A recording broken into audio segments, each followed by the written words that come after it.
إن في خلق السماوات والأرض واختلاف الليل والنهار والفلك التي تجري في البحر بما ينفع الناس وما أنزل الله من السماء من ماء فأحيا به الأرض بعد موتها وبث فيها من كل دابة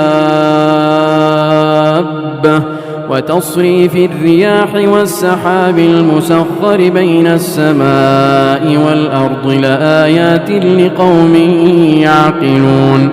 ومن الناس من يتخذ من دون الله أندادا يحبونهم كحب الله والذين آمنوا أشد حبا لله ولو يرى الذين ظلموا إذ يرون العذاب أن القوة لله جميعا وأن الله شديد العذاب.